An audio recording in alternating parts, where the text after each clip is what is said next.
Tonight on the Fanatic Forum, we revisit the den of geek iniquity that is San Diego Comic-Con 2023. Lots of fun toy, comic, movie, and TV announcements, all kinds of good stuff. But we'll do that right after this.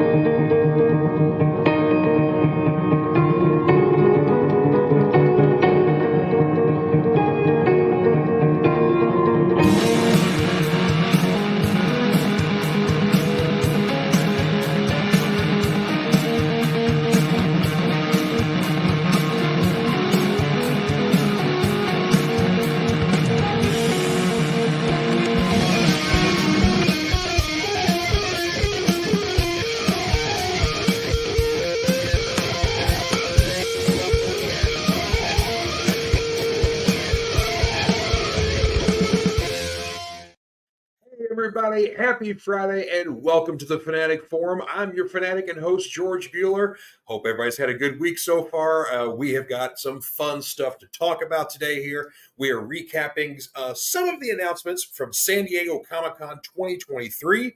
It's a bit different con this year, obviously, with the writer's strike and the actor strike going on. Not a lot of Hollywood representation. So this really kind of went back to its roots. So we got tons of comic and toy announcements, a little bit of movie and TV as well, but lots of fun stuff to talk about. And big week for comics, too. I had 21 books this week, so we're going to talk about some of them. But first off, we have to bring in my special guest host here, one part of the Cosplay Cafe, one of our great hosts here, Andrea Starnes. Come on down. How you doing, dear?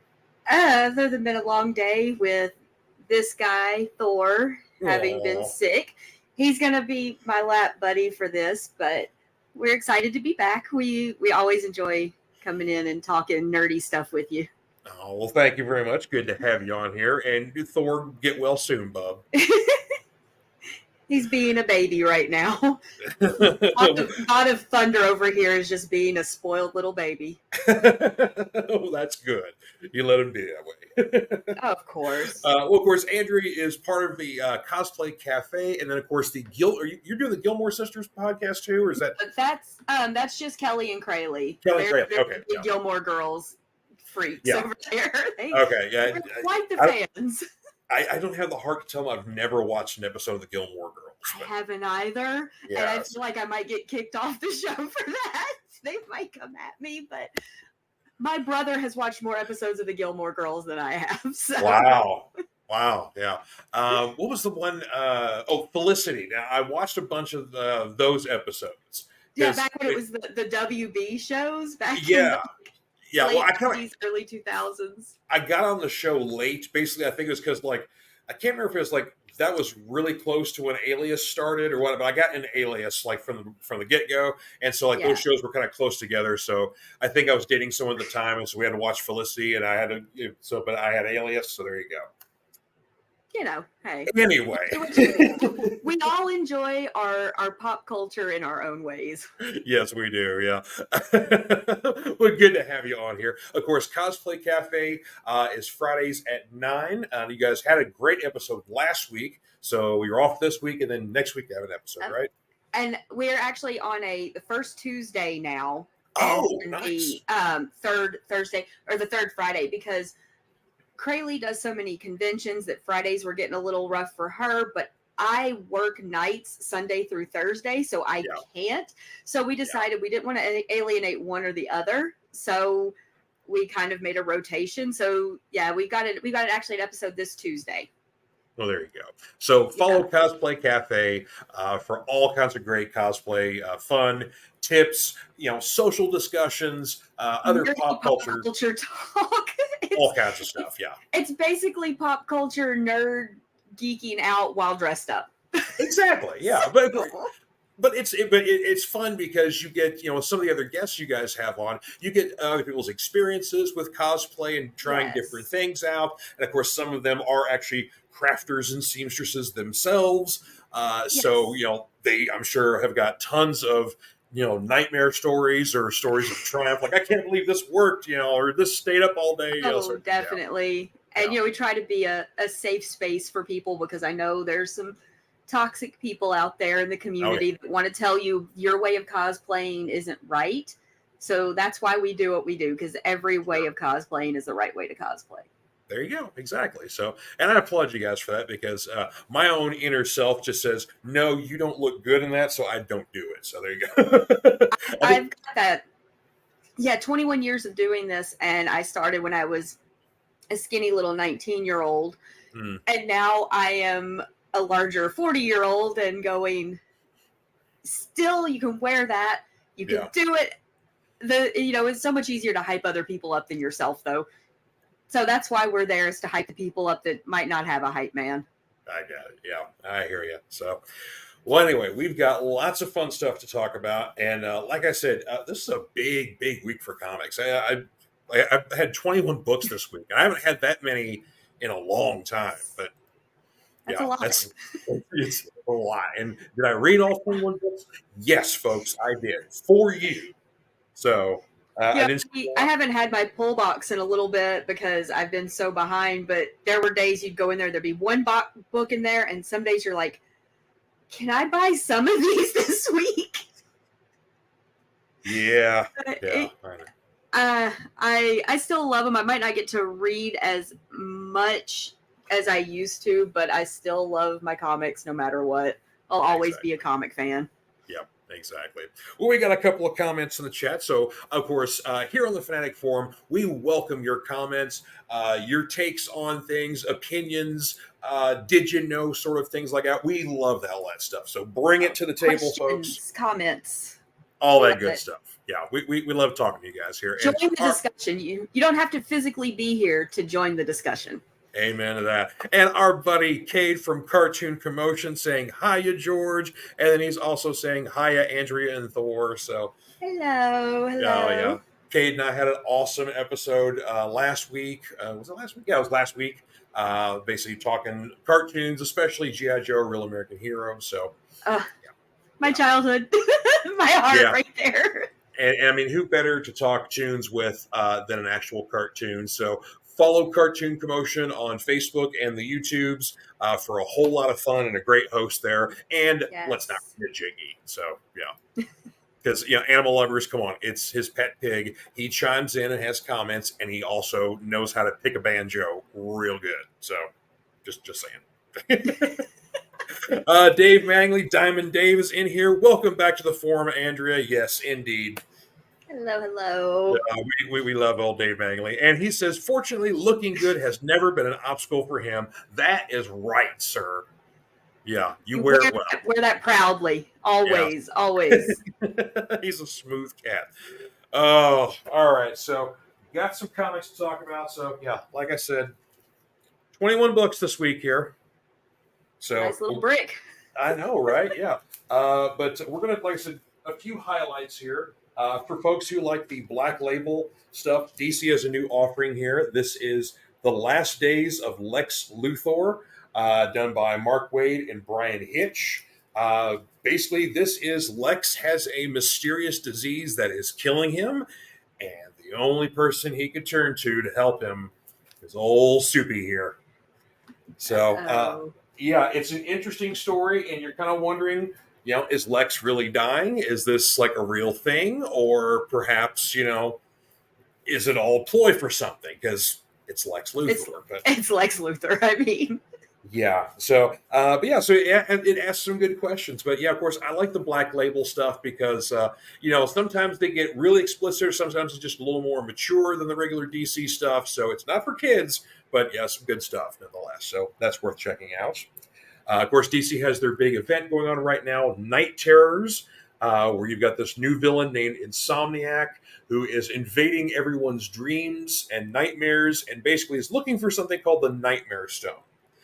So unfortunately, everybody in the DC universe is basically asleep, except for anything who had like maybe some supernatural abilities, robots, and of course, Dead Man. So he has inhabited the body of Batman, unbeknownst to Batman. So he's going to have some answering to do for that one. But he did resurrect the old school Golden Age Sandman to help out a little bit here. So It's a fun story. Josh Williamson's doing it, and Josh Williamson does horror really well. And of course, he's kind of like king over at DC right now because he's writing so many books. So it's fun. It's worth checking out. So, and of course, it's happening pretty much across the board for all DC. So, like, you get like the main Night Terror storyline, and then each independent DC title has like a 2-issue Night Terrors storyline themselves, where they're basically, like I said, living out these, nightmares and horrors and whatever else. So They got their little tie-ins to connect the dots there. yeah, yeah. So it's some interesting stuff. Some indie stuff here, and all I got, well, the exception of one, I got a lot of spooky books here in the independents. We like spooky. Yes, we do. From Jeff Lemire and Andrea Sorrentino, their Bone Orchard Mythos. This is the second issue of Tenement. This is basically literally a building tenement. There's about 7 or 8 different characters. They're somehow all connected. An old man living upstairs to the top floor dies and kind of kicks off a weird chain of events. And not to give too much away, but the building and all of its residents get transported somewhere else that's not Brooklyn. And yeah, this one gets weird quick. But again, I love all the Bone Orchard Mythos stuff. It's had books like The Passageway and 10,000 Black Feathers. So these very psychological horror kind of books, very creepy stuff, not a lot of gore or anything like that. Just very creepy, very psychological. So that's what I like in horror. The just gore fest to me isn't scary. It's just gross. I like when it plays with your mind and you're like, are they going to pop up? Is this happening? Yeah. I'm not like in movies. I'm not big on the jump scare. I like not knowing like that there's this monster or something sneaking through, taking care of all the little baddies and things. I love that. I don't need gore and jump scares to make it horror. There's been some couple of good monster books. The Approach from Boom Studios is basically kind of like The Thing at a small Colorado airport that's been snowed in, and so basically there's this creature that lands around the same time a passenger plane has to land for weather reasons. So basically, it's kind of like one by one's eating all the passengers, sort of thing. There's this ragtag stories. Yeah, ragtag crew of like. Janitors, a couple of security guards, and a couple of flight attendants and mechanics that are trying to save the passengers from this creature. And the more it eats, the more it grows. Yeah, so. It sounds like my brothers and I have been those people that for years have like had our zombie apocalypse survival tactics planned. Mm-hmm. And it sounds like us. We're like, we want to be those heroes that are saving everybody that are getting taken out. Yes, exactly. We're the hero in our own stories. So. Let's see. This is a new one from AWA here. Garth Ennis and Jason Burrows here. The Ribbon Queen. I'm a fan of Ennis for a long time. Yeah, this one does not disappoint. I don't want to give too much away, but this is definitely a supernatural, weird kind of book here. A little bit of blood, but not too bad. But yeah, it's cool. Again, I don't want to give too much away, but every now and then Garth Ennis does horror. He doesn't do it very often. He's mostly action, war books, or some kind of funny action kind of stuff. But yeah, when he does horror, man, he does some good stuff. One more spooky book here from Image Comics. This is a hot one right now, and you gotta check this one out here. World Tree issue 4 from James Tynion. This is basically a cyberpunk horror story here. A group of friends in the 90s were combing around the internet and basically find this place online called the Undernet, which is literally kind of the internet underneath our own internet. Possibly this is an internet or a connective sort of thing from another world or dimension. So basically, in the past, the kids kind of like try to, destroy all the links, destroy all evidence, try to keep people from getting to this place because basically it corrupts. And when sometimes it corrupts, it gets murderous. So flash forward to now, and a young teenager finds the internet, the Undernet, and live streams murdering about 60 people. So the gang has to get back together again, including the kid's older brother, to essentially kind of solve the mystery of how the internet is getting back out. It's a very bloody book. There is some nudity because one of the main villains, her name is Fear. She's got a propensity to be like kill everything in the room and let God sort it out, but she also does it in the buff. But she's also like heavily tattooed as well, so it's a very striking resemblance, or kind of an image, so to speak. But yeah, if they do like a movie or TV show adaptation of this, the person who plays Fear will have to be very comfortable with nudity. That's kind of become something you expect from Image Comics. They spun off years ago because of the comic code back in the day, and Yeah, wanting to be able to do more mature, more graphic things. And the 90s were a wild west for Image Comics. and that has Some of them have toned down over the years, but they still are the one. If you want mainstream publishing that's a little more on the mature side, you go to a lot of the Image books. Yeah. So, and that's the thing, of course. And now, because of companies like Image, you've got, companies like Boom Studios, AWA, which are kind of the up and comers, and are really putting out some good stuff. Of course, Dark Horse is still around, Dynamite Entertainment is still around.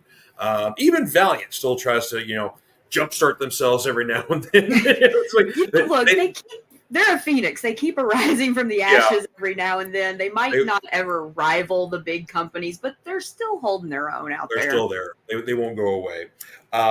This is, of course, going back into the action stuff here. A really cool one-shot here, Berserker Poetry of Madness. Now, this is, of course, a one-shot from the regular Berserker storyline that was from Boom Studios, written by Keanu Reeves, about an immortal warrior who basically kills a lot of things and cannot be killed, and has basically gone through time, all sorts of things like that. This is a one-shot, self-contained story of his past.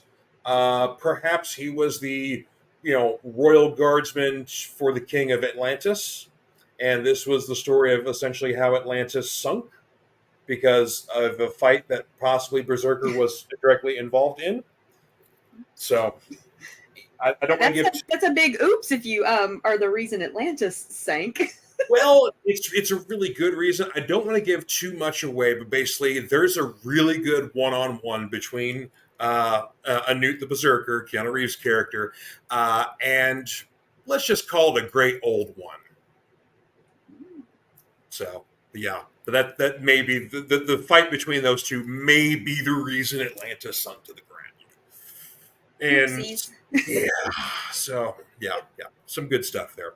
A couple of comments here we got to get to before we do our Marvel stuff here, because I got a big book you got to check out for Marvel this week here. Dave Magley chiming in saying that big day for TV releases as well. New seasons of Good Omens, What We Do in the Shadow, and Harley Quinn. Yeah, that's right. And I was about to watch Good Omens last night, but I knew I had to get up early this morning, and I did not. I made myself try to get some sleep. And I've got to catch What We Do in the Shadows has a couple of episodes out, and this week Futurama's new season came out, and I love Futurama. Nice. And that show is it's the Valiant of TV shows. It keeps arising from the ashes. Well, I was gonna say I'm a big fan of It's Always Sunny in Philadelphia, and of course they're still going through their 15th season right now, without stopping. They're still rolling, but yeah, that's a show that won't quit either, and thank God. Yes. All my other great sitcoms like the The Office and Parks and Rec, they all left after a while, but Sunny's still there, man. That's good for me. We all need one comfort show. Exactly.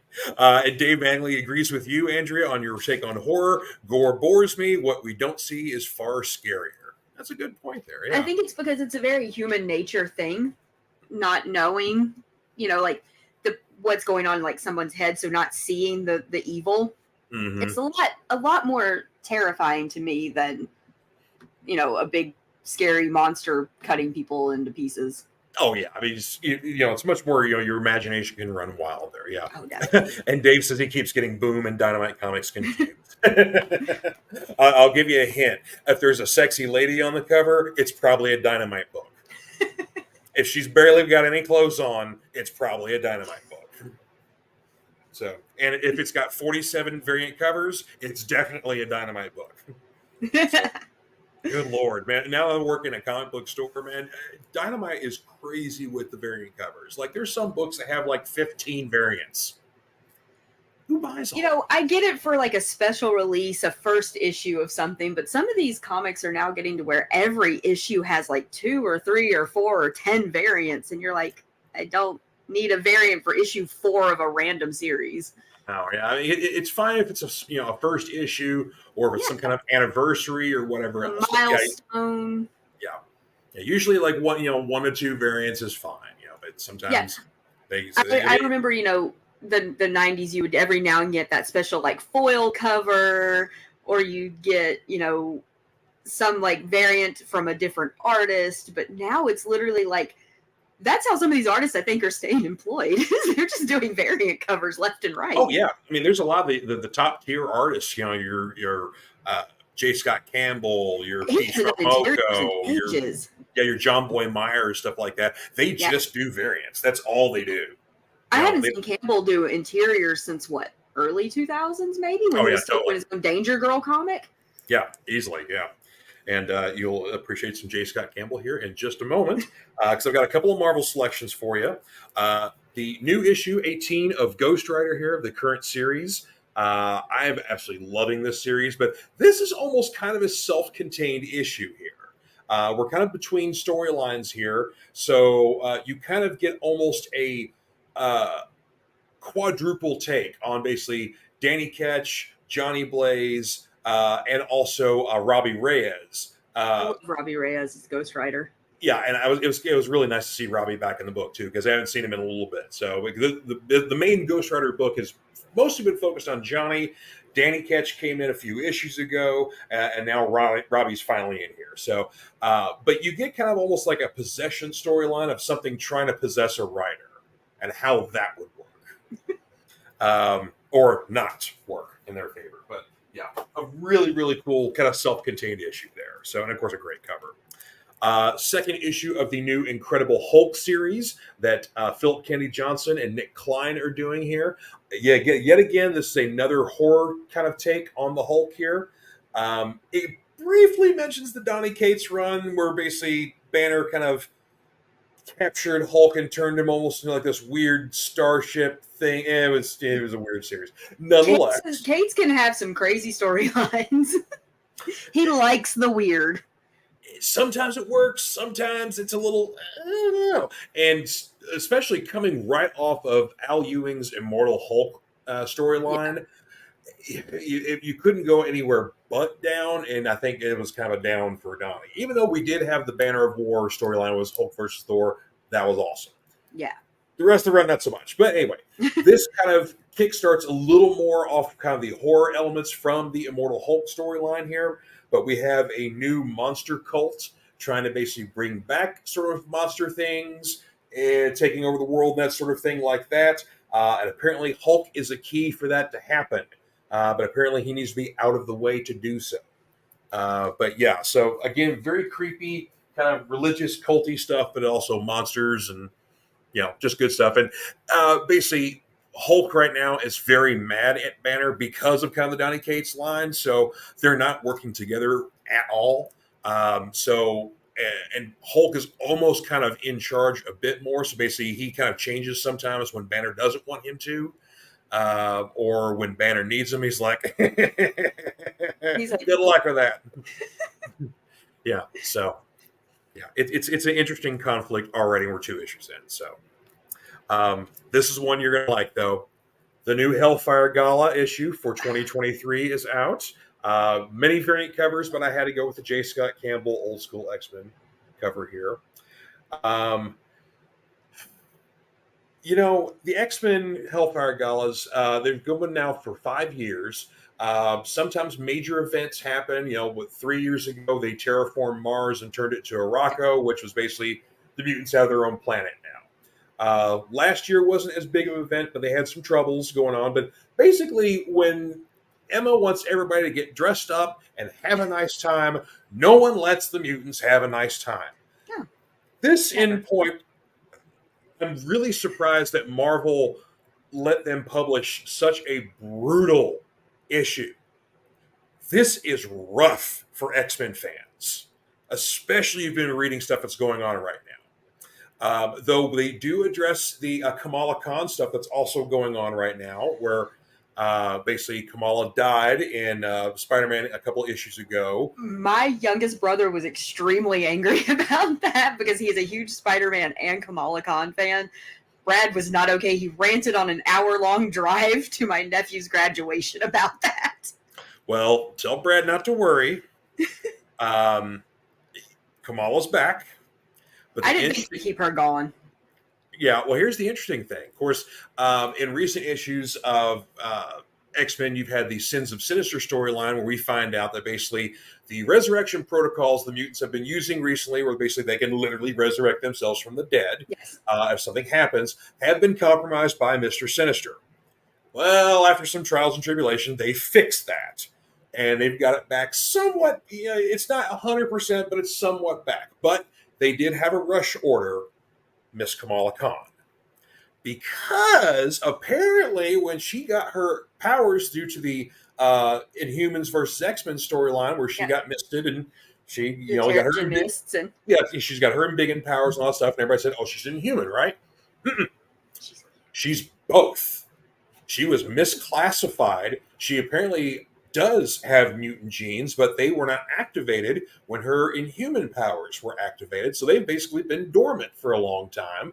And when they were essentially resurrecting her, they were combing through her DNA, and sure enough, there you go.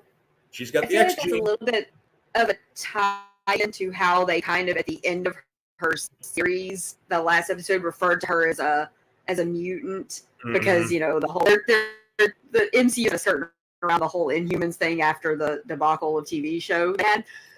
And so it feels like they're like, okay, people that don't know much about the Inhumans, this will draw them into the comics with the mutant thing. Yeah. And I know people that don't read comics that found out they were killing off Kamala Khan and they were angry. Like, not even someone who picks up a comic. And I was like, you're going to go and kill off this character that is so loved by people that don't even read comics. That's wild. I mean, at least brave. It was well done. She made a heroic sacrifice to save Mary Jane, who was being targeted by this villain, and so the villain thinks he was killing Mary Jane, and it turns out it was Kamala because she has learned to kind of shapeshift a little bit with her embiggen powers. So they've changed a little bit. She's kind of I don't know. She's learning to use them in different ways now. Now she's getting a little bit older. So yeah, she's kind of doing some like mild shape shifting. So yeah, this dude thought he was killing Mary Jane, and it was Kamala. But she made a heroic sacrifice. Her funeral issue, the funeral for a friend, one shot was actually really well done because it was very respectful and honored her culture as a Muslim, and so basically it was a Muslim style funeral and wake and whatever else, and then everybody that shows up is respecting her culture and religion. And I mean, this was like a who's who in the Marvel universe of people that were connected to Kamala or had respect and love for her showing up to this thing. So that's one of the things I love about her. When they created her, that could have been seen as pandering, trying to get a minority viewership or readership into the comics. But she's just a really good character. It's not that, oh, she's a cool Muslim superhero. She's a cool teen superhero. She's just a really good character. And I mean, the first time I read her story, I fell in love with her. Like, she's just a really good character. And that's why I love Iman Vellani playing her, because she was such a fan before she got to play the character. And so she's over there going, no, actually, she wouldn't do that. She would do this. So you have to love it. I'm looking forward to the Marvels just to kind of see her like grow into the superhero role and get a little more confident with that. because that's the great thing about Kamala is that she is such a born leader and like the right kind of leader too, like somebody you would Yes. literally follow to the ends of the earth and have And she love and just wants to respect for do her. good. Yeah. Yeah. She just really, that's why I liked the Champions comics that Mm-hmm. they had with her and, Miles and Amadeus Cho Ironheart. and all them and Yeah. all. I loved it because they were teens that had these idols that were doing so much infighting that they're like, we're just going to turn around and we're going to do what heroes are supposed to do. And I think that's an essence they've kept in her. Yeah. And it really feels genuine with her character. Like she just really is a good person trying to do good. Yeah, exactly. So it's an absolutely lovable character. And so I knew she wasn't going to be gone very long because I've kind of seen some of the up and coming stuff. Yeah. But this is literally probably the fastest turnaround of hero death to resurrection that we've had in the Marvel universe ever. I mean, sometimes would have been rioted on if they wouldn't have brought her back. Well, Zeb Wells, who writes Spider-Man right now, joked around. He's like, "Yeah, it's like before issue 27 comes out, Marvel basically told him stay away from cons for that month because fans are going to be mad at you. Really hate him. Yeah, yeah, it was not going to be good. Yeah, and so he did, and sure enough, there was a lot of backlash. I mean, but it wasn't kind of like the way she died wasn't stupid. So it was well done. It fit the story and whatever else. And it all kind of came together because everybody still kind of forgot that Kamala was basically kind of hanging out in the background of the Spider-Man book for most of that run because she didn't trust Norman and she didn't trust this whole good turn on him. So she was just keeping an eye on him. But the interesting thing was Norman Osborn, should you ever trust him? In this case, he is because basically, essentially, all the evil was sucked out of him. So, matter of fact, in the new issue that came out this week, number 30, which I'm really enjoying having Ed McGuinness as the guest artist because Ed McGuinness doing Spider-Man is just so fun. He's had some awesome splash pages. And he's fighting Doc Ock with Norman helping out Spider-Man. Not helping Doc Ock, helping Spider-Man. As a matter of fact, there was even a scene where Doc tries to inject Norman with the Goblin Serum, thinking, oh, this is going to turn him. He's going to go evil again. Norman's like, dude, I've built up an immunity to stuff because I've pumped it, I've pumped it through my veins for 30, 40 years. So it's like, I still have the powers and stuff like that, but I don't have the evil. That's what you don't get, dummy. Yeah. So, yeah. So lots of fun stuff there. So there you go. So there's your picks for the week there. Like I said, a very big week. Next week's got some cool stuff too, but it's not as many books, so thank God. He only has to pick a few to share, so instead of going, oh no. Yeah, I know. It was a tough decision. Like, man, there's a lot of really good stuff. It's like I'm gonna have like 10 books to talk about. Okay, I'm gonna have 10 books to talk about, but it was literally half my stack. So there you go. Yeah, that's when you narrow it down, you go, oh no, I have to talk about 10, and that's the narrowed down version. It's a lot of good stuff out. Exactly. Oh, Dave Mangley's gonna. Sorry to cut you off. Dave Mangley's got a great comment here about talking about the champions because grown-ups are stupid. I mean, I felt that way as a teenager, and I feel that way as an adult. A lot of grown-ups are stupid. A lot of grown-ups are stupid. Yeah, even Captain America. So. I'm a retail manager, so I know grown-ups are stupid. I feel your pain. Yeah, it's a lot of fun.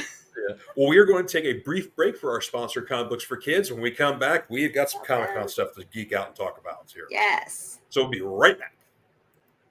Comic Books for Kids provides comic books to kids in hospitals and cancer centers across the U.S. It's a place where we can all work together to make sure every child has a comic book. 100% of all proceeds go towards the kids. It's about making a difference, and while they're in the hospital, allowing them to fly like a superhero, battle dragons, or rescue teddy bears. We are in every state in the country and now support over 160 hospitals. Every month, we add more. Visit cb4k.org. All right. Oh, hi, Thor. Yeah, Thor, I had to move. My leg was getting very tired. And so now Thor is making biscuits in front of me. Oh, yeah. That's not a line you hear very often. Thor is making biscuits. You know what? We have Pepper Potts, Iris West, and Carol Ann making biscuits in our house on a regular basis around here. So I have Thor, Loki, and Hermes. So there you go. yeah, Thor So is making biscuits. Now I just have a picture of in my head of like Chris Hemsworth dressed as Thor with a pink apron in the kitchen. And I need to commission my brother to draw that. yeah, that sounds like a thing that something needs to happen there. There we go. Straight up issues.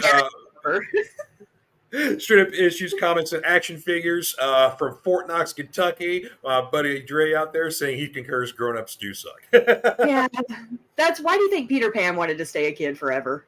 Just saying. Yeah, just saying. All right. So before I ramble on about a lot of Comic-Con stuff I want to talk about, is there anything in particular you want to talk about? Other than like, I was excited because I am a huge reader of books and comics. Yeah. And I have been waiting for an amazing adaptation of the Percy Jackson and the Olympian series. And, the movies, we pretend they didn't exist. Everybody's like, oh, Rick Riordan's writing those checks to the bank. He goes, I donate every bit of proceeds to charity from those movies. So interesting. He is that. He said he doesn't hate the actors. He hates what they did with his story, which I don't blame him. You don't sit there and hone a story for all that time and then have somebody butcher it. But he is actually had very hands-on in doing the Disney Plus show that will be coming out next year. He actually helped cast the main characters. He's been helping write the script. He's been on set helping get it in the right direction. And at Comic-Con, they showed the first pictures of advertisement of the three main characters as Percy, Annabeth, and Grover. And I am so excited because the little teaser trailer that's been out for a while was not enough. The pictures still aren't enough. The show doesn't come out till next year, but I was so excited. I'm cautiously optimistic since he's got so much control over it this time.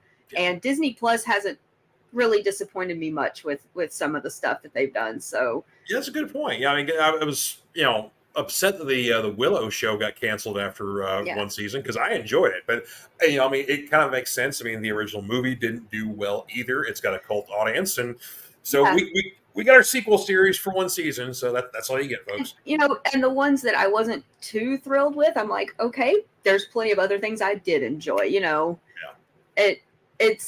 There's something for everybody, and I'm just really, really hoping this one turns out good because I love those books so much. I am that person that's like, couldn't that have happened to me when I was a teenager? Could I have found out I was part Greek god and have to help save the world? I mean, come on. Right out, right? But yeah, that was a big thing. I was excited for that because I love those books.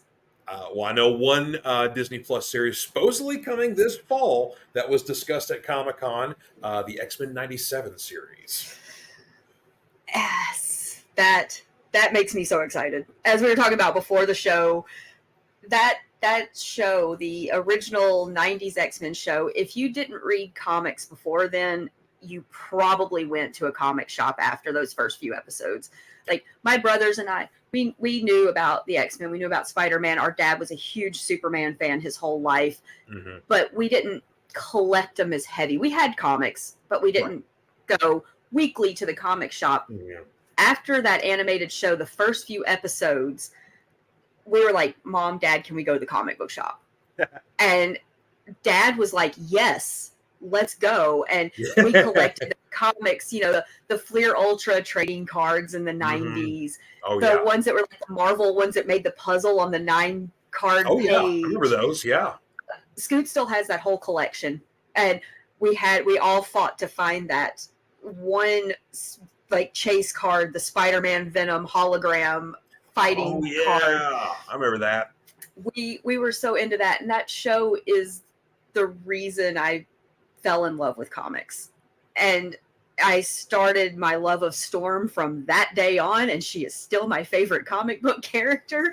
Still one of my favorite, probably my favorite fictional character of all time, because Storm is just she's such a multifaceted, amazing character. I could ramble on literally an entire episode just about Storm. Storm has my heart, always will. She's my favorite comic book character.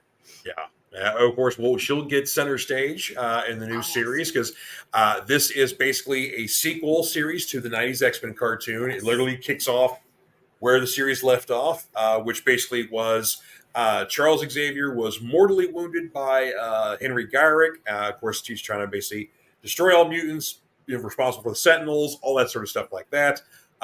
Xavier is saved by Lilandra of the Shi'ar, but she's basically like, I can stabilize him, but we got to take him into space to really help him. So off Xavier goes into space, and basically Magneto says, okay, I'll lead the team.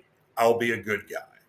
And we all, that very last episode, you were sitting there waiting as a kid, there's going to be another one, and there wasn't. No. So this is fulfilling all those dreams of those kids and teens in the 90s. Yeah. But yeah, so we're going to see, Wolverine, Cyclops, Jean, Morph, of course, is back because he's kind of been on, he died in the original episode, and then you found out. First episode. Yeah, and then you find out basically he was brought back by Mr. Sinister, so he kind of run around being corrupted by Sinister, but then he got better, but then he was kind of on this journey of self-discovery, and then literally he came back right at the end of the series. So my brothers to this day, the very first episode, I will never forget, they love to quote Morph watching TV because the president was giving a speech and he morphed into the president and said, "My fellow Americans, I am an idiot." And my brothers to this day will quote that in the voice because he did some kind of weird, funky Southern but not Southern accent. I remember that, yeah. We were the kids because you had your VCR on Saturday morning. We were recording it so we could watch it over and over during the week.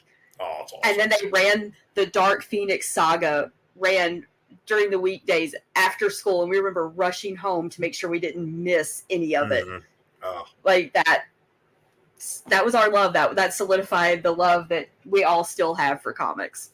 Yeah, and I mean that's it. Yeah, the X-Men 90s show was a huge player in that. I mean, the Batman the animated series, the 90s Spider-Man cartoon, also major players. I mean, between the three of those, kids, if they weren't into comics then, they probably got into them there. Oh yeah.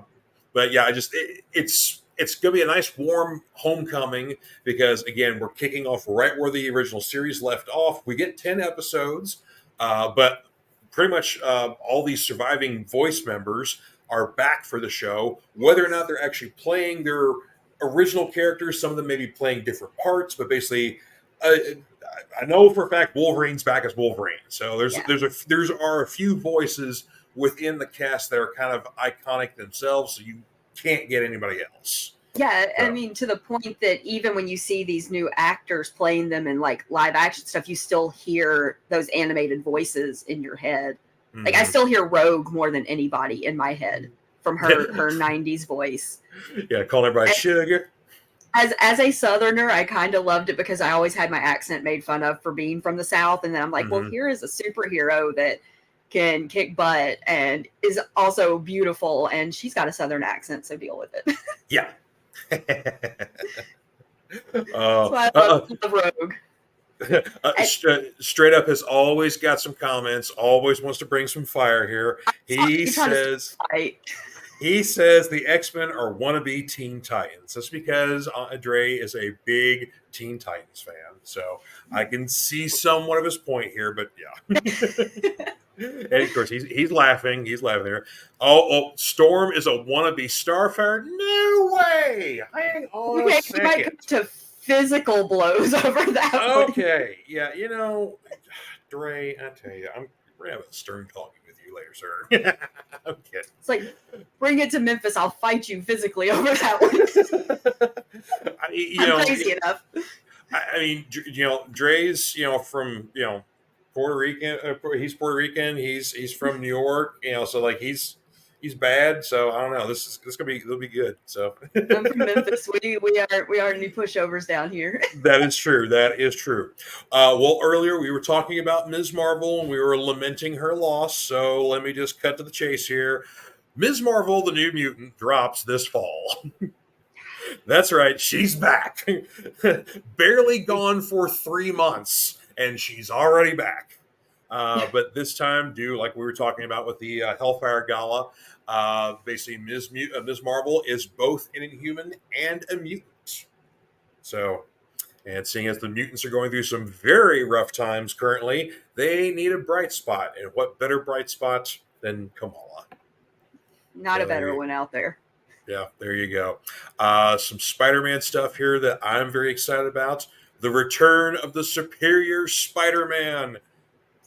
Once again, I keep mentioning my brothers, but Brad is such a Spider-Man fan. He sent in our group chat with my 3 brothers and 2 of our friends that are comic book fans. He was like, Superior Spider-Man! He was so excited about Superior.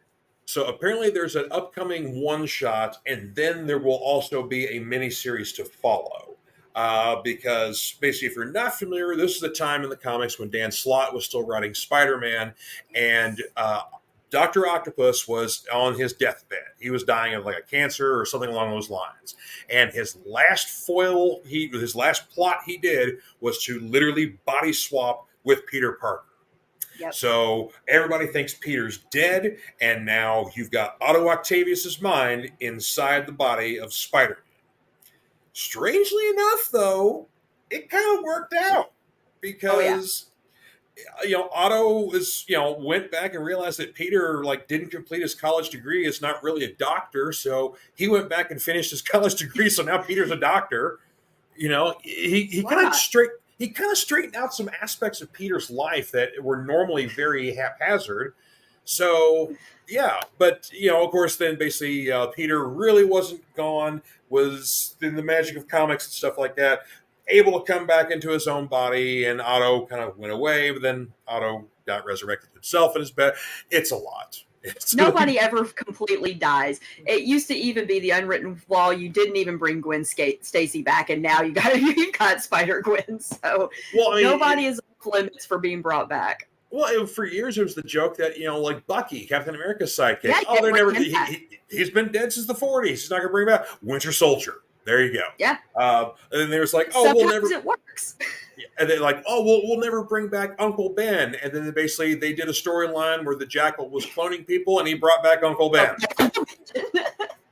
I'm like, okay, so it's really basically the original Superior Hydra, the original Baron Zemo from the 40s. Yeah. Basically, those are it. So 2 old German racist white men from the 40s have yet to be resurrected in Marvel Comics. So, we're totally fine with that not happening. Dwayne Perry Solo, my buddy here, saying, you're broken on the Storm issue, Dre. Yeah, and see, so now you got 3-on-1, Dre, for the Storm issue here. So I got 2 more friends that we literally have a group chat that's just about Storm. So I think you're definitely outnumbered on the Storm to Starfire thing. Sorry, Dre. And Dave Mattingly chiming in saying that Superior Spider-Man was so much better than he ever expected to be possible. So yeah, that was a fun series, a nice kind of. I've said before, I really enjoy when you get the A-level heroes who we know their stuff, your Caps, your Spideys, your Iron Mans, whatnot. But then you get a series where something different happens. You get Superior Spider-Man or Doctor Doom running around playing Iron Man, sort of thing like that. Bucky and Sam Wilson running around as Captain America instead of Steve Rogers. So get these little tiny changes in the character, but just something that makes it a little more interesting. And that's with Superior. When Dan Slott is on, he is on. Yeah. So I don't. Had some moments to make you maybe go, but when he is on, that man's an amazing writer. Yeah. So I'm not 100% sure if Dan is coming back to Superior Spider-Man. I know he's currently doing the self-titled Spider-Man book with Mark Bagley, but I hope it's going Bagley. I'm so mad because in 2020, Mark Bagley was supposed to be at a local con, and then COVID happened, and I didn't get to meet Mark Bagley. Oh, yeah. My brother Scoot was so nervous because that's one of his artistic idols. Yeah. And he's like, I need to meet him, and he didn't get to. And now we're hoping one day that he either comes back to this one or we get to go to one. Because it's Bagley. It's Bagley. I know. just such a fantastic artist. But speaking of fantastic artists, our buddy Solo Perry here, who's another member of the forum, saying that Otto was a better Spider-Man than Peter. To be honest, yeah, that's why he was superior. So I agree, man. I agree. Dre saying, invasion of the Auto Body Snatchers. He slept with MJ. Well, I mean, they are married, so he didn't want to arouse any suspicion. So I mean, it was the right body, the wrong mind.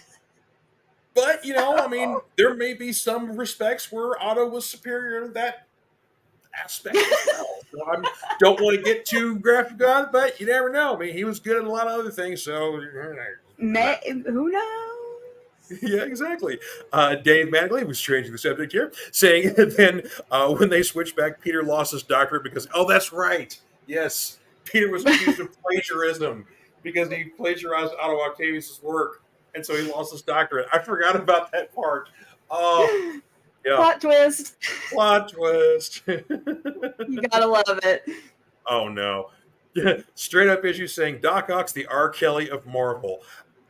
Sure about that comparison. I mean, has R. Kelly ever called anybody adult before? I don't think so. I doubt it. Yeah, I don't think so. Dwayne Perry chiming in saying that Bagley is nothing short of a modern master of comics. Amen to that. Dave Mattingly saying he got to meet both Fabian Nicieza, and I think that's how you pronounce Fabian's name, and Mark Bagley at a con a few years ago. I love their work on the New Warriors. Yeah, I mean, that's basically where everybody kind of fell in love with Bagley. Yeah. And then he got Spider-Man, and we're like, ooh.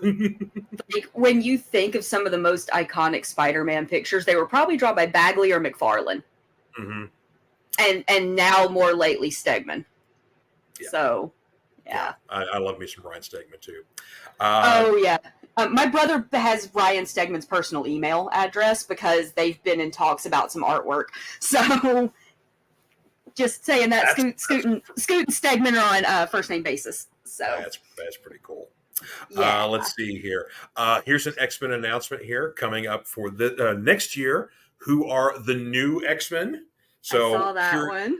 Curious what this tease is because a new team was chosen at the Hellfire Gala before all hell broke loose, basically. And it's a very young team, too. I mean, basically, you've got like Sync is on the team, a few new members I didn't quite know.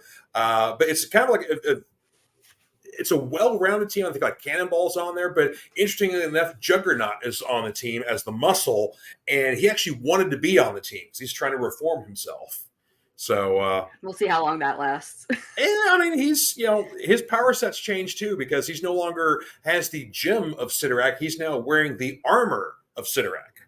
So his power set is a little different. He's not quite the unstoppable powerhouse he once was. I mean, he's still very tough, still very strong, but he's not entirely, and it's a little different. But yeah. Anyway, but Kane's doing a little bit better, so we'll see. This one I'm excited about here. His first work for Marvel Comics in a few decades, but Greg Capullo is coming back.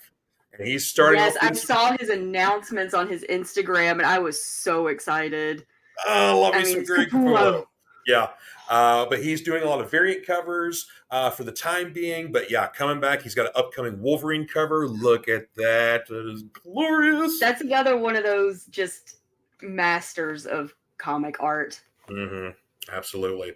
Another new one that I'm intrigued by because basically Jason Aaron's run on the Punisher was fantastic, but it's also very status quo changing for the character, especially for Frank Castle. And that means it's time for a new guy. So I think it's Jake Garrison is the name of the character. He's an ex-SHIELD Black Ops operative. That's all we know about the character, so we don't know any more what his story is. But this is not the first time that someone other than Frank Castle has been the Punisher. There have been a couple of ladies. There was the UK Punisher, which I can't remember what his name is, but then yeah, I mean, like I said, there have been a handful of characters that have portrayed the Punisher that weren't Frank Castle in the modern day, not in the 2099. There's Jake Gallows over in 2099 over there, but that's a different thing. 2099 was a thing back in the day, and it's still it's back. It's still going. I remember a lot of those. We had like the Doom 2099, the Spider-Man, all of that stuff back in the day. The Doom series was great, especially at the end of the series where he basically takes over the United States and makes it kind of like God Emperor Doom country. It's good stuff. We love Doom. I love Yeah. Doctor Doom. When Doctor Doom's done right, man, he's great. Amen to that, sister. He's my boy, so he's my favorite villain. That's what one of my friends is so worried about when they finally get the MCU Fantastic Four is finally getting a good Doctor Doom. From what I've heard, Kevin Feige has come out and said for the first Fantastic Four film that we're still awaiting our cast, there will be no Doom in the movie, which is good because Doctor Doom should not be in the first Fantastic Four film. No. I mean, he should be the big reveal, the Thanos at the end of the original Avengers. That's where he needs to show up. Yeah, I mean, because Doom didn't show up till like the 4th or 5th issue of Fantastic Four back in the day. So, he is a Reed Richards adjacent character, but he doesn't have a tie to the Fantastic Four outside of Reed. So, well, and a little bit of Ben too, because Ben was there. But anyway. My second you can go off on tangents forever here. Exactly here. But my second favorite villain in the Marvel Universe is Kang. And of course, each year we get a new timeless one-shot that revolves around Kang and basically kind of gets us kicked off into what kind of storylines we can expect throughout the Marvel Universe for that particular year. And in 2024, we will find out who the last living hero is of the Marvel Universe. So, I mean, that looks a lot like a Moon Knight-ish sort of character, and underneath that looks a lot like Luke Cage. It kind of has the vibes right there, for sure. And there's like a little symbol in the thing of Moon Knight there that almost kind of looks like Doctor Strange's symbol. So I don't know if that's supposed to be like a Moon Knight Sorcerer Supreme or what that's supposed to be. But either way, so a glimpse into the future of the Marvel Universe of the last living hero. And one of them is Luke Cage. That's all right by me. Oh, we love Luke Cage. Yes. Let's see here. Dwayne Perry says that he likens Bagley to Buscema of the new era. Yes. Yeah, John Buscema. Yeah, absolutely. Of course, I got a love for Sal as well because Sal did a lot of great inking and some backup art. So, yeah. Dave Mattingly says he's looking forward to the Howard the Duck 50th anniversary this year. Man, can't believe Howard's 50 years old, man. Dwayne Perry says Greg Capullo is nothing short of incredible, and short of incredible is in very big letters if you guys are listening. So, yeah. He definitely would have been shouting that if he said it out loud. Yeah, he would.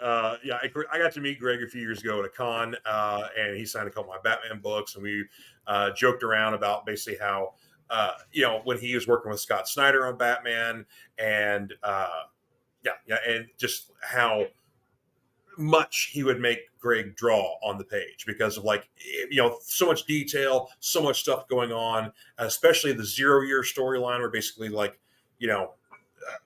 Riddler takes over Gotham and he kind of teams up with a bunch of other heroes. So like basically Poison Ivy uses her stuff to make basically nature kind of take back Gotham. So basically it looks like it's been abandoned for centuries when it only happened over a week, sort of thing like that. But yeah, there was a lot of detail, a lot of stuff going on in that storyline. And Capullo was like, he made me draw so much. That's one of my favorite things literally about meeting comic creators at cons is first off, they're not like the celebrities that are rolling you through their line really fast. They will sit and talk to you and tell you stories behind stories and why they did what they did or plans they had. The ultimate storyteller in a comic book autograph line is Chris Claremont. That man will talk for hours until his people are like, you have to move them on. They're like, come on. That's such a gift though when you can talk to a comic legend like that. I've talked to him a couple of times and I'm still over here, jaw dropped to this day with him complimenting my Dark Phoenix cosplay. And then like my mom's over there chatting with him like they went to high school together or something. And then that same con, David and Meredith Finch were there, and Meredith was crocheting when she wasn't signing stuff. And she and my mom just strike up a chat. And my brother's like, you do know who she is, right? She's like, yeah, I know she's a comic writer, but she's still a person. like, Mom is so just like, they're just people. I'm going to just go befriend all of these giant names in comics. It's cool. Dave Mangley saying that Peter David can outtalk 10 Chris Claremonts. I would confirm that, yes. I've had a conversation Well, with I Peter haven't David. met Peter David, so I have not experienced that yet. I had the great pleasure of interviewing Peter David for one of my first interviews, and he was awesome. But yeah, that he was, yeah, the Yeah, man is for books. So when you let these men that write stories tell stories, you're gonna get yeah.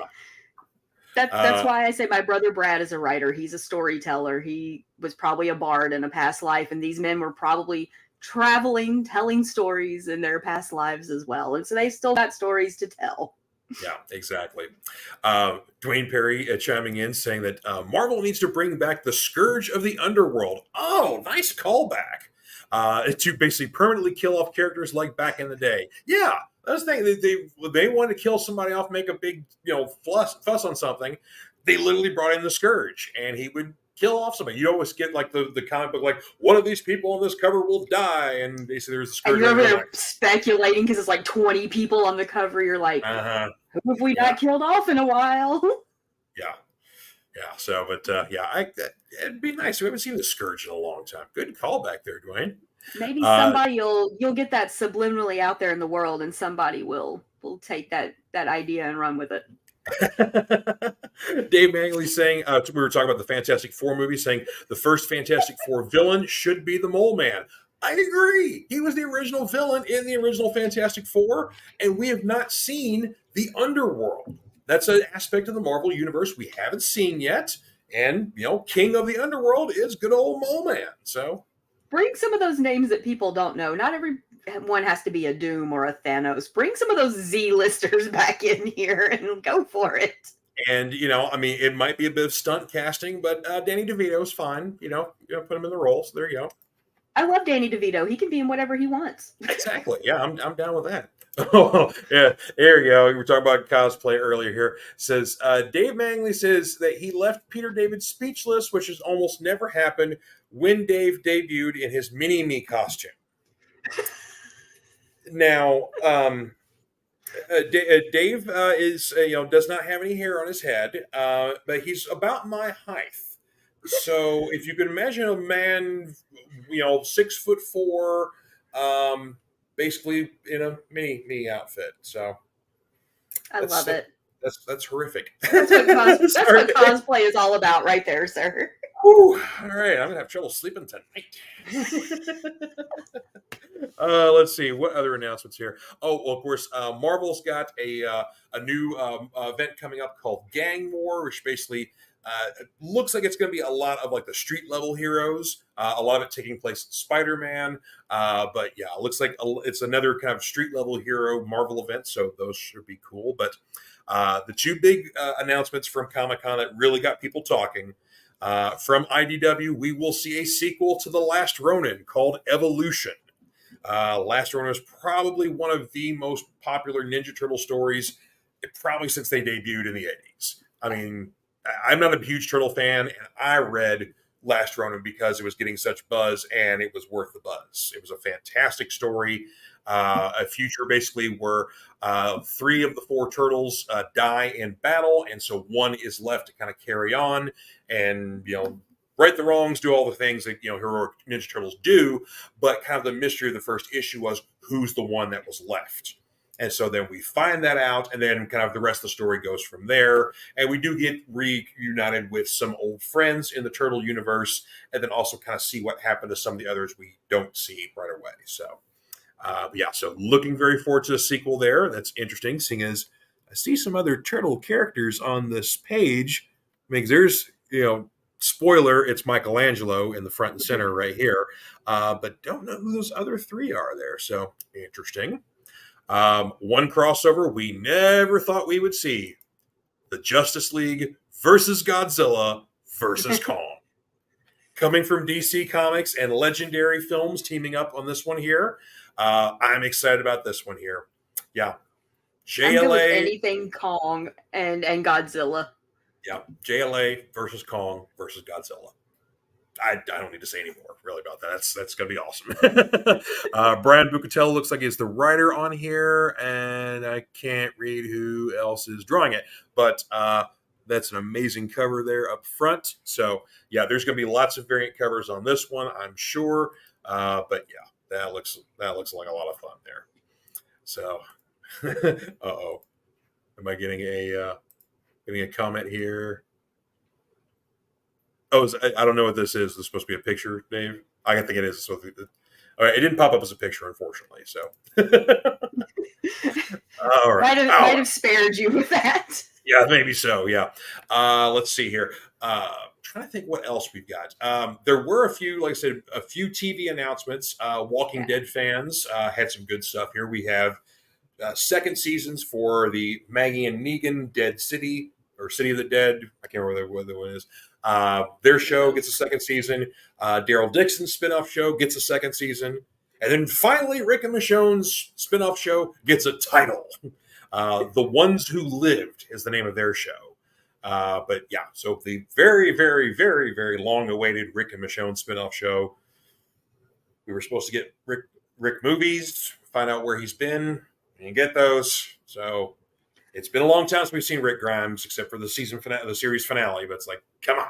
Yeah, like I said, I was into Walking Dead for a while. Then I kind of fell out of it, but I know people that still enjoy it, and I'm glad they do. It's just after a while, I was like, it's not bad, but it's not holding all of my interest anymore. Yeah, I stuck around at least through the Negan and the Saviors stuff because I really wanted to see Negan, but they really drew that storyline out. They kind of lost my wife and I part of the way through that storyline. So it's like, okay, it's we got to step up the pace on this show here. So yeah. Anywho, so I need to revisit that, and of course I did watch the last episode, and I knew from reading the comics where they were in the Commonwealth and all that kind of stuff like that, and how they'd adapted it from there. So, it ended well enough. Unfortunately, it didn't end exactly in the way it did in the comic because basically we had killed off Carl, and then of course, so Judith was in the Carl role, but it's like in the comic she didn't make it out of prison. So it was some interesting kind of switching around, but at least we got somewhat of the ending that we got from the story. That's the thing, is at least it got a wrap up, unlike shows that get canceled and you never get the end. Exactly. So and like I said, I never hold it against people that still loved it and watched it to the bitter end, but it just lost my interest. But that doesn't mean it wasn't good for other people. Mm-hmm. Let's see, we were talking about Good Omens, but from Amazon, a new season of Invincible has been announced for November 5th, I believe. And actually, right now, there is the character Adam Eve, who's a character on Invincible. She has a one-shot that is currently available on Amazon Prime right now, so go watch that right now. It's just a lot of fun. But yeah, so we get a new season for Invincible coming in November. And of course, they did say since season 3 was greenlit at the same time, there will not be as long of a gap between seasons 2 and 3. So thank you. Because it's been... Those gaps can kill you. They make you go crazy. It's been about a year now. So actually, it's been a little bit over that. So yeah, but Invincible's well worth it. Another Amazon show, spinoff of The Boys, Generation V, is coming this fall. So we'll see what that's all about, because that's not in the comics. This is new territory. How brutal this one is compared to its father series. 2 DC animation series or movies I'm very excited about, because while DC's TV is spotty, sometimes it's good, sometimes it isn't. Their movies, less said the better. For DC fans, it's a bit depressing. But in the animations, category, DC has always delivered, except for Hush. I hated the new ending on Hush, but nonetheless, DC's animation has always been killer. And so 2 big announcements they made coming for next year. Crisis on Infinite Earths, the classic, is getting adapted for an animated series or movie. I keep saying series, but it's a movie. We're used to animated series from DC instead of movies. Yeah, I know, right? And then one I'm very intrigued about is Watchmen. And they did not specifically say if this was an adaptation of the 87 book or if this is like a sequel to the HBO series or what this is. But we are getting a Watchmen animated film. I hope it's an adaptation. I know the Zack Snyder movie has some fans, but I am not one of them. I'm such a fan of the book, and it's a book that I revisit every year, and it seems to change on me, or I find something new in it every year. And while the film was a solid attempt, it just overall there were some things that were missed. And And it it's was in that before people were really going to comic book movies, so they had to do enough to appeal to people that had never read the comic, right. and trying to get the people to fill the seats. And so it was a hit and miss. Yeah, yeah, I agree. Like I said, there were some really good points to it. I think the performances were were good in the film, Right. but it just there's so much that makes up the world uh, of Watchmen, and Right. it's not just the main storyline. It's what's happening on the sides. It's the supplementary material. It's the the biography of the '40s era superhero. It's Yeah. the kid reading pirate comics at the newsstand, and everything he's reading is an allegory for what's happening in the main story. It's also the Red Scare and the threat of nuclear Yes. war that basically perpetuated the '80s. So Oh yeah. there's so much of that stuff that you know really makes up the book and kind of has to be an important part of that aside from the main storyline. So Yeah, it's things that sometimes don't adapt as well from a page to screen. yeah, And that's always my biggest fear as somebody who loves to read, when I hear that a book I love is going to be turned into a show or a movie or an animated series or hmm whatever. I'm just like, especially when it's narrated by a character, it's so much harder to put that into a movie unless you put a voiceover, and that doesn't always work. So right, you don't always get the internal monologues and things that you get when reading it on a page. So you exactly. have to have somebody who understands the source material and how to put it into film. Yeah, because you're right. With voiceover stuff, yeah, sometimes does work, but then sometimes it can be seen as lazy filmmaking or Yeah. lazy storytelling. And And so you it's a can't just put it over like a fight scene when they're like, "Oh, well, this is what I thought when this happened." An opening, narration to set up the story, that works, a closing monologue, whatever, but it doesn't work in random spots throughout a movie. exactly, yeah. Dave Mangley talking about Watchmen, saying, "Please bring back the Watchmen squid." Yes, they changed the ending of the book in the movie, and no, Yeah. we need the giant. And here's the thing that struck me funny is that, of course, if people had seen the movie and then they go and watch the HBO series, that was the one season series. Which, if you Yeah. have not, I highly recommend it. It's brilliant. Regina King gets to play a badass, so Well, it's Regina King, so But I mean, she hasn't played a superhero before, and she gets to play a no. superhero in this, and she's She's awesome. played other she's played other badasses, but not a superhero. Oh, yeah, her as Mother Knight, she was great. Anyway, I digress. But the Zack Snyder film did not end with basically the giant squid, kind of attacking everything and causing panic, and that was kind of the end of the world scare and yada yada yada. But in the HBO series, which takes place like 20 years later, um, that is referenced. And matter of fact, to kind of keep up the facade of, to cover up what actually happened, what the squid was basically masking, they have like fake squid that rain down on occasion.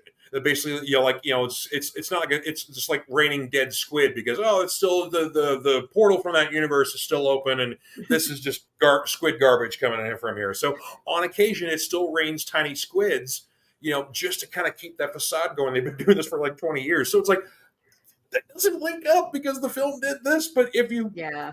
if you haven't read the book but you've read the movie, you're like, wait, what? So, but that was my only complaint about the HBO series. So I recommend not watching the Zack Snyder film. Read the book and then watch the HBO series, and you're golden. So, but yeah, I'm very passionate about my Watchmen there. So, That's um, okay. I know a lot of people that are, and we all have that one book or series or mini series that yeah, we will literally die fighting over. yeah, and it's I love introducing Watchmen to new readers or young readers. It's kind of like a rite of passage. Like when you get to a certain age, like you're around like Yeah. 16 or something like that. It's like there you go, Watchmen for your birthday, and I know you're going to come back and tell me Rorschach's awesome. Cool. We Tell get me it. Rorschach. get a little bit older, see things in the world as they are, and then Yeah. come back and tell me that Rorschach is no longer awesome anymore. You're Yeah. right. Yes, he's And a psychotic racist piece of garbage, but he's also kind of cool at the same time too. So yeah, that book is one of those, I think, knowing, like, having grown up in the 80s and dealt with a lot of that, I was born in the early 80s, so I saw a lot of what was referenced in that comic, growing up, the still the fear of, like, nuclear scares and everything like that, and the world, when we sliding out of the 80s into the 90s with Desert Storm and all of that, you saw we were a world terrified of going to war with other people again. yeah. And so, Watchmen was if everything just went completely downhill. And so it was very pessimistic. So don't give it to people that are sunshine and rainbows. Well, It might not work for them. well, the thing, everybody kind of gets something out of there because I mean there is a little bit of sunshine in the book, but yeah, you're right. It's I mean it's very pessimistic, but It is. it's again if you're a comic reader and you get to a certain age, it's kind of it's kind of a rite of passage. You have to to really know and understand the whole genre and what it's gone through and the different changes. You really got to see Watchmen and kind of see like it was this and Dark Knight Returns that was basically this turned everything for the comic industry, and suddenly we're like, oh, Yeah. we can do grown up stories and still do comic books. Hey, Yeah, and definitely. so such groundbreaking stuff here. And Dave Mattingly saying that the Buffy movie changed the original ending of burning down the gym, but the series picked up as if it never happened. That's right. Yeah. Yeah, I that's true. I don't care what anybody says, I love both the Buffy movie and the TV show. The movie I is didn't- cheesy as can be, and I love it. I love the movie. I didn't get much in the TV show. Now, the rest of my family, I was they a all teen girl when that show came out, so of course I got into it.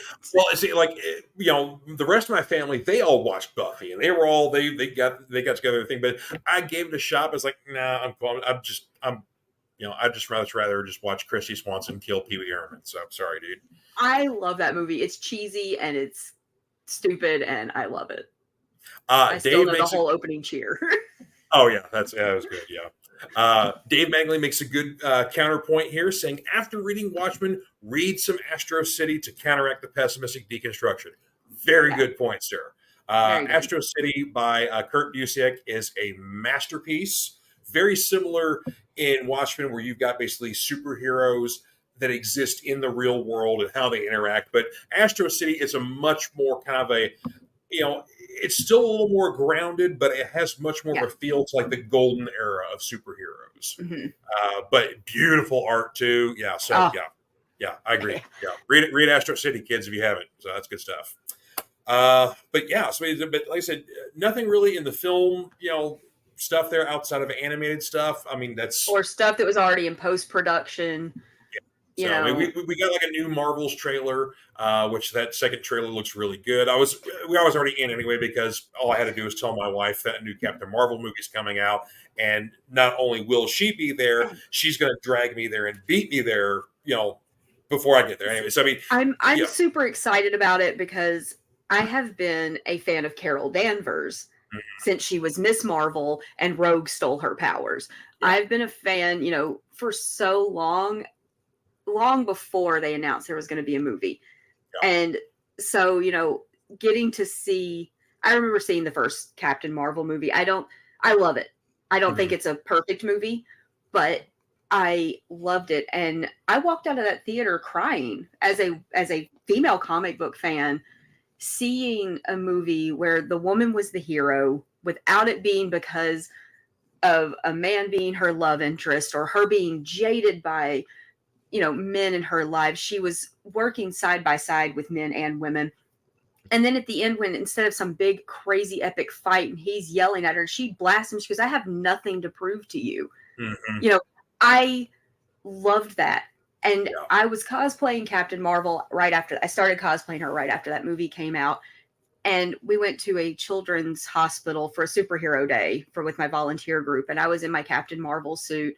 And the year before I had done Jane Foster Thor, that was also before Jane was in the movies, of course. Right, yeah. And, people like kids were excited to see Thor to hold the hammer, but the next year to see little girls running past Captain America, Iron Man, Batman, Superman to meet Captain Marvel, it was so hard not to cry in the middle of that hospital lobby because these little girls had a superhero that they looked up to that wasn't just Wonder Woman. They knew it was Captain Marvel. They saw her, and I guess all these people that were complaining they didn't like Brie Larson, whatever. I don't care. That movie did a lot for female fans. Yeah, absolutely did. Because as a female fan, I've had to I started probably reading comics when I was about 7, and I'm 40. So, for the last 30 plus years, I've had to justify to people my love. Like, and my Dark Phoenix costume at a comic book convention, having to justify that I wasn't doing it just because I thought the costume was cute. Like, I was talking comic book storylines, and this guy literally stops mid-sentence and goes, "You really do know what you're talking about." No, really? Like, my brother says he loves watching me go into a comic book shop that does with people that don't know me. Like, because the owner of the shop we go to, there's 3 shops locally, and we've known one of the owners for like the 30 plus years we've read comics. And he and my brother love watching when the new guys start hearing me talk comics, and they're like, "Oh, she's not just here because she's with somebody." We've always been around. Female comics, sci-fi, horror fans. We've always been around. It's just everybody assumes that it's just for guys. I'm like, if you like it, it doesn't, there's no gendered liking to something. If you like it, you like it. Exactly. And so, Captain Marvel meant a lot to me seeing that movie. Yeah. And I will go down fighting about what that movie meant to female fans. And that's the thing is that my wife's not a comic book fan, but she likes the movies, and Captain Marvel had that exact same effect on her, which was very empowering for all the right reasons, and it's just something to look to look up to, but also to keep revisiting over and over and over again. Yeah. So like she literally basically told little girls, "Don't let somebody keep putting you down. Get back up and keep fighting." Exactly. Like, that's not even a superhero like moral. It's a life moral, to teach girls that they don't have to keep being put down because they're girls. Like, get up and fight for what you believe in. And I can get on my soapbox about that one for hours on end, the people that complained, but I'm also super excited about the Marvels because Captain Marvel, Miss Marvel, and I love Spectrum. Spectrum is a fantastic comic book character. And so to see her coming into the powers in the movies, I'm so excited about that because, first off, her playing Monica Rambeau is just already fantastic. And I can't wait to see her with the full powers. I know. And of course, I love Flurkins because I love kitties. It looks like we get a lot of Flurkins in this winter. So it's like Captain Marvel became the crazy cat lady. So I'm totally fine with that. So we love kitties.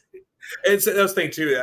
I thought was kind of funny, like you said, with a lot of the criticism of Brie Larson in the role, and like the people who are criticizing her performance and how she's performing it don't know the character. Carol is a military woman, whether she was in the Air Force, whether she was with the Kree, it doesn't matter. She is not a jokey, goofy kind of person. She is a cry at everything kind of woman. She's a business getting stuff done kind of lady, and she's a tough chick. So it's like it's And the parts where they're talking about her being wooden are literally the parts in the movie where she's being told to suppress her emotions. I'm like, she's doing what she's told.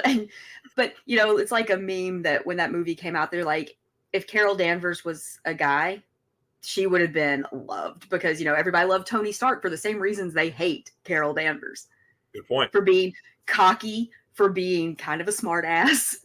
Mm-hmm. But we love Tony Stark. And I love Tony Stark. I love Robert Downey Jr. was born for that role. Like, now you could never replace that role. But the things that people love about him are what they hated about Carol Danvers. And I'm like, Exactly. so this is literally just your misogyny showing through. So I'm very much a feminist. Every time I wear my Captain Carter suit, underneath it, I have a feminist T-shirt on. I loved when the Mockingbird comic came out with the "Ask Me About My Feminist Agenda" T-shirt. And I you have bought one that shirt. because of that. Yeah. I have. That was the last time I was on here. I wore it, Yeah, and that was I awesome. love the whiny fanboys that were about that. I'm like, you don't understand feminism. Then it's not saying women are better than men. It's just saying we want to be treated on equal ground. That's all it is. Yes, there are differences, but we want to at least be on the equal level, and give Right. us the same opportunities that you have, and we'll show you That's what we can that's do all it. it is. And Yeah. so I joke and tell my youngest brother he's my favorite feminist because he is very much a feminist kind of guy. And he's that joking like Spike in Cowboy Bebop. He goes, "I love a woman that can kick my ass." Like that's Yeah, but you know, you I was gonna say there's a good reason why I watch a lot of wrestling, and there's some lady wrestlers who could definitely bench press me, and I'm 270 pounds, so I'm totally down with that. So you know, it's just a whole I think the people that don't support it are the ones that don't get the message that were put into a lot of the comics from the beginning. mhm. You know, comics have always been a political statement.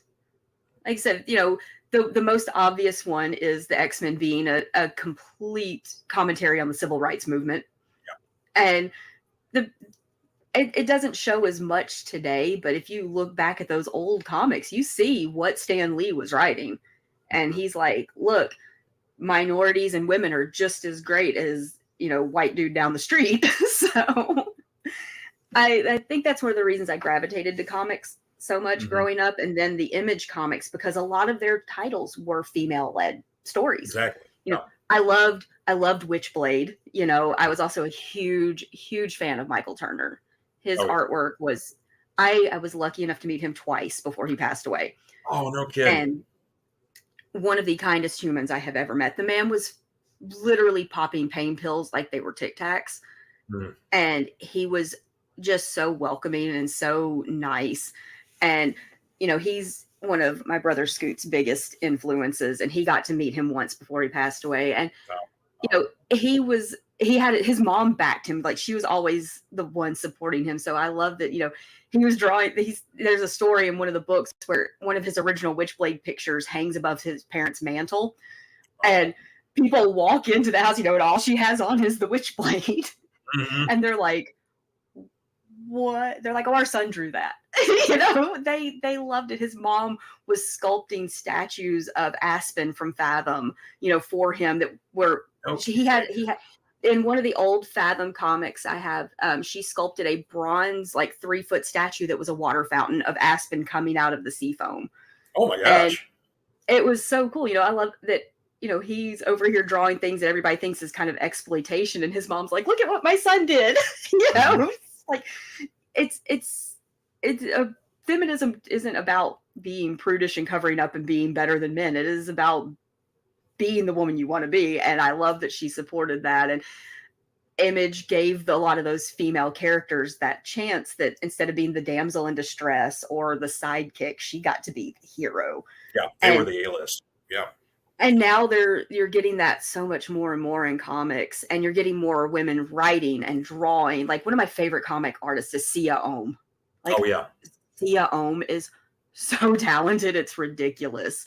And her art's beautiful. So I love seeing women going, we're going to be in this industry and you're just going to have to deal with it. Like Gail Simone is one of the best trolls of internet trolls in the world. And I worship that woman. Like she will put a neckbeard basement dweller in his place in 2 seconds. And I love it. She's the best. Well, yeah, I you would talk about love. we talk about female artists, like yeah, like three of the top female artists in the world right now: Jenny Frison, Zoe Lachey, Peach Momoko. You Yeah. can't, like their stuff flies off the shelf when they have Yes. exclusive covers or whatnot. People go crazy for that stuff, and I mean, Jenny and Zoe Lachey have similar styles, Yeah. but Peach is very much like a watercolorist. was very Yes. much an Asian influence to her stuff. So Right. she very much is different. But yeah, those are three extremely popular women artists right now. Yeah. I mean, because for a long time, the women in comics were editors, maybe inkers or colorists, but now you're getting them as writers, as artists. And it's super cool because their male counterparts are like showing them off and so excited to work with these women. And I think the people, like I said, the people that don't get it, they don't really truly, I think, understand what comics mean to people. They just want to complain about something. They just want to complain. That's all it is. Jen Bartel's another up and comer. She's been doing a lot of She-Hulk stuff lately. I But yeah. actually have a Jen Bartel Storm picture hanging right here no above my bed. Jen Bartel. Oh, sweet! That's my awesome. friend Dwayne. Yeah, and it's got like gold foil on it and everything. Yeah, but I like love Jen Bartel. It's her throughout the years and everything. That too. Yes, that's awesome. There's a color version of this too, but my friend Dwayne gave me this one for Christmas a couple years ago. He's one of my Storm fanatic friends with me. But Jen, have you seen her Hellfire Gala Captain Marvel? That's on my cosplay list. Oh yeah, there you go. Looks amazing. And she's designed. I think she's the one that designed her new costume that she's got too. Okay, I would say some of the Hellfire Gala stuff for this year was very interesting. So there was a few Storm. It's so sweet. There's a few show stealers for some outfits for this year's gala. So Mystique may have been one of. I loved Mystique. Jen Bartel though, she's a fantastic artist. And I'm stoked to see her getting more and more cover art, and hopefully maybe she'll start doing sequentials.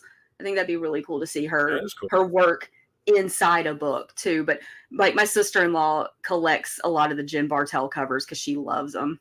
Oh, nice! And Dave Mangley says admires your Storm picture as well there. And also, it's beautiful. There's a great color version of it too if you look up Jen Bartel's work. Nice. And he also agrees that Gail Simone is a fantastic troll. She's my hero. Like, she doesn't take crap because, I mean, she's been in the industry for so long that if you are coming at her and trying to school her in comics, you don't know who you just approached. You know, it's the joke of don't go into a battle of wits unarmed. And a lot of these people go at Gail like they are going to just school her and teach her something she didn't know, and she's just like, it's one of those hold my beer situations. She's like, I got this. You don't have to defend her. She's already done it. She's good. Yeah. It's like she just sits at her computer waiting for a snarky comment, and she's like, all right, let's go. Come and get it. She's excited to put somebody in their place. Oh my gosh. Well, man, we have had ourselves a blast here, going an hour and a half talking about Comic-Con and other geeky stuff here. Of course, I mean, there was tons of toy announcements too. We had some G.I. Joe classified announcements I was excited about because I love G.I. Joe. Some Marvel Legends stuff. We finally get a really cool Clea action figure. I'm excited about that. I'm actually about to work on Clea as the Sorcerer Supreme of Earth from the comics, the recent comics over the last year cosplay. You're gonna do oh sweet. I'm gonna do the black suit with the cloak of levitation. That I'm planning to possibly have that done in September for one of the local cons that I am a cosplay guest at. So sweet. Okay, I look forward to seeing that. Hopefully Clea will be happening soon. Not when my brother is in his Doctor Strange costume that he is working on, because I am not going to cosplay a husband and wife with my brother. Yeah, that's kind of weird. Yeah. But he can be Stevens one day, and I can be Clea a different day. I love Clea. Find a basset hound and get him to cosplay as bats. You know. My oldest brother does actually have a basset hound. Yes. Her name is Tetra. My brother's dogs were all named after Legend of Zelda characters, but that's weird. But yes, if they will loan me their dog, which I'm sure they will because they're a bunch of big nerds too. Mm-hmm. Their son's nursery is Star Wars themed, so. Oh, that's beautiful. And Dave says that you'll be a great Clea. I would agree. I look forward to seeing that costume. I hope so. That's going to be mostly a simple costume to make, especially since I'm still sewing on all the stuff to put at my art booth that I sell and everything. I need to send you like a cool comic book tie that I make. I've got all different comic book prints, and I make the dice bags for D&D with all the nerdy fabrics and everything. Yeah, I've seen some of the ties you make. Those are really cool looking. I like those. Thank you. And Dave's got one more comment here from quoting a Gail Simone troll comment here. The Punisher would be a lot prettier if he smiled more. I'll tell y'all, my favorite thing about COVID was wearing a mask and not being told to smile. You know, we loved it. Oh, I bet. Aubrey's wanting to know what your Insta info is. It is actually my name that's on the screen, Media, but it's _Rice. So if you just search that, MEHDIA _RAIISE. There you go. So that's where you can find you on Instagram. Thank you, Aubrey. Yes. Appreciate that. Yes, like I said, I've been cosplaying for 21 years, so there's a whole lot of stuff on there. There you go. And Dave says you have to dye. Of course, you have to dye the Basset Hound fluorescent blue so he can look like a ghost. You know what? Blue is my brother's favorite color, so he probably wouldn't be mad if I dyed his dog blue once, as long as it's pet friendly.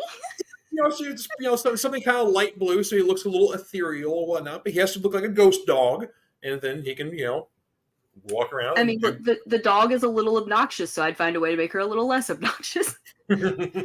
She's a needy dog. They got her through an accident, and the original owner said, "Oh, just put her down. We don't want her." And so they saved the dog. So she's extremely clingy to my sister-in-law. That's why she's annoying. But she's a good girl. She's a good girl. But yeah, she also has the Basset Hound sound. Nice. So, yeah. Basset Hounds, Bulldogs, I love it. I mean, I'm a dog.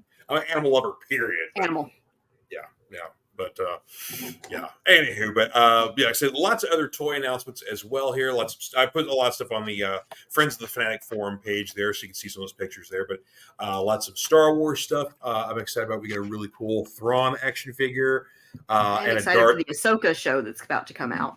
And just as you mentioned that, there's the Ghost right there. Her ship gets a release from HasLab, so just in time for the show coming out in August. So yeah, I can't wait for that show. I'm excited about that one. That looks really good. Yes, we love Ahsoka, and that's the thing. It's kind of nice. It's getting a lot of attention to the Clone Wars series because people will basically like, look, if you have not watched the Clone Wars series and you're going to go into this Ahsoka show cold, don't please, because there's so much. There is so much backstory and important things that are going to come into play in the show that, we have not heard if Hayden Christensen is going to be in the show, but good God, would that be awesome if he is? I'm loving the amount of love he is getting from the Star Wars community now because of the amount of hate he got when the prequels first came out. Yeah. But now the community has re-embraced him, and I love it because he's a really good guy. And like I said, it wasn't the fault of the actor, it was the fault of the writers for what they did with some of that. 100%. So I'm excited. Like, he was fantastic in Obi-Wan. Yes, he was. He did a great job. Yeah, I did a rewatch of that like a couple of weeks ago, and yeah, he was so good. He's a good actor. He just had to be given the right work. And I think I would love to see him show up in Ahsoka as Anakin. Yeah. Even if it's just for flashback stuff. I would love to see him get to be that character and give that character more than just the Vader side. Right. Yeah. Just kind of at least get some sort of flashbacks to their time together before he was Vader, when she was his Padawan, that sort of stuff like that. Or, I mean, even like, that's the thing is that I can't remember if they've caught her up to current continuity where she knows that he's Vader. Yeah, so, I don't know. My brothers know a lot more about Star Wars than I do. They're encyclopedias. Like I told you, I need to introduce you to my brothers. They could talk way longer than I could about any of this. That sounds like a plan. They make me look very quiet when it comes to Star Wars and certain comic things. So there was like they when Scoot would do his art live streams, they did one that was Star Wars. It was all three of my brothers in one room, and it went on for like 2.5 hours. Oh my God, that's awful. While Scoot was drawing Darth Maul, so Yeah, you get to watch Scoot draw and hear my brothers talk when they do it. So it's an interesting. We were nerds growing up. Mom and Dad didn't have a lot of money, so we spent a lot of time being creative and getting into nerdy things. Mm-hmm. And as full grown adults, we still do that. Yeah, still, yeah. That little has changed. Yeah. No, people told my parents it's a phase. Your kids are going to grow out of it, and they would look at him and go, "No, it's not. No, it's not. Yeah, Sorry." I mean, I'm 47. I've been reading comic books since I was 3 years old, and it's literally been my longest hobby that I've had. I've never. I mean, there's some people that stop when they get into high school, or maybe they stop when they get because it becomes uncool. Yeah, I never stopped. No. So I was never cool, so it's fine. Yeah. And I'm a Devo fan, so I'm through being cool. So there you go. Yeah, I tell people when I tell them, like, this is how nerdy my family was. It's been almost 3 years since my dad passed away. At his funeral, instead of a suit, even though my dad would always tell you he looked really good in a suit, he had on his Western shirt because my dad was a modern day cowboy. I ride horses because of my dad, but there was the Superman t-shirt underneath open. So you could see the Superman under the Western shirt. That was Dad through and through. We were like, we're not putting him in a suit. He was not that serious. So literally until the day my dad was cremated, he was in something nerdy. He was cremated in a Superman t-shirt. So the nerdiness literally follows us after death in this family. So, it lives forever. It will. It lives forever. I mean, he's one of the reasons we're as nerdy as we are. And I don't get parents that don't support it. Like, if it's not hurting anything, let your kids read their comics. Let them draw pictures or watch anime or watch Star Wars. You never know what kind of creativity it might spark. They might be the next person writing those or, acting in them. So let them have it. Exactly. And you yourself, if you're not a fan of that stuff, getting into it or showing some interest, with your child, that's a bonding experience right there. And so, it's you can't replicate that sort of thing. Like I said, she doesn't know all the comic details, but to this day, she will be 75 years old in January. My mom goes to conventions. She buys comic books for us. She buys my nephew that just graduated high school this year. She's been getting him like the collectible, like Bradford Exchange Star Wars dioramas and everything because he loves Star Wars. She's over here supporting my cosplay hobby. My mom lives with me. Mm-hmm. And when I'm like, I can't fit this, she's over here pinning cosplay at 2 a.m. on me. So, she doesn't always get it. My dad didn't always get why his 30-something-year-old daughter was dressed up as a superhero or a Disney princess, but he supported it because he thought, hey, it's a talent you have. Yeah. And it was fun. He never was a serious man. He supported it. Mom supports it. My sister takes my nephew to the movies. She goes, I don't always know what's going on, but hey, if he likes it, I'm going to take him. There you go. What's it hurting? Is like I said, as long as it doesn't turn them into a bad person, who cares? Exactly. Yeah. Support the good stuff. So, we need more of the good in the world. Yes, we sure do. So, I'd say, speaking of good, this has been great. I love having you on the show here. So I love coming and chatting and running my mouth. I'm good at that. Hey, it's one of my many talents. Yes, it is. But yeah, I appreciate having you on here. So we are going to wrap things up for this week here. But once again, got to plug in for Cosplay Cafe.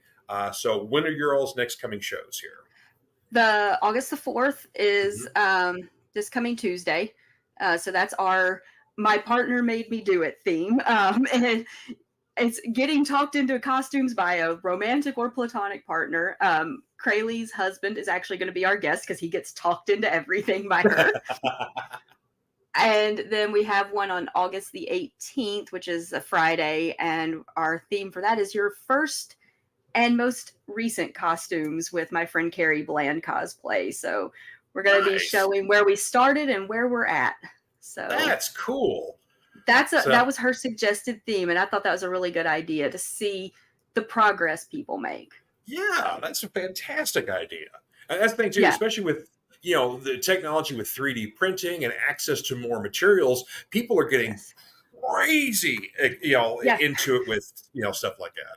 I promise you, if 21 years ago we had some of this stuff, my cosplay would be even miles above where it is now. Because, we used to have to dig through the back alleys of the internet to find anything. And now it's literally the word cosplay is a household word. And, you don't have to go, oh, I make costumes. You can go, I cosplay, and people know what it is now. So. Exactly. Well, see, so if you want to get more into cosplay, you want to join a community of other cosplayers, get tips, whatever else, you need to follow Cosplay Cafe, watch their shows because you're going to have a lot of fun doing so. Yes, between myself and my co-host, the Phoenix Sisters Cosplay, we're there to support you, help you, send you to somebody that can help you if we can't. There you go. All right. Well, thank you once again, Miss Andrew, for being on the show. Always a pleasure. And we are going to wrap things up for this week. So you guys have yourselves a fantastic weekend. If you didn't get to join us live, share in the comments what you were excited about with Comic-Con for 2023. And, of course, we've got New York Comic-Con coming up in the fall. So I'm sure there's going to be a lot more comic book announcements and other stuff there. So I'll look forward to that. But either way, we will see you all next time on the Fanatic Forum. You all have yourselves a wonderful weekend. Take care. And blink us out of here.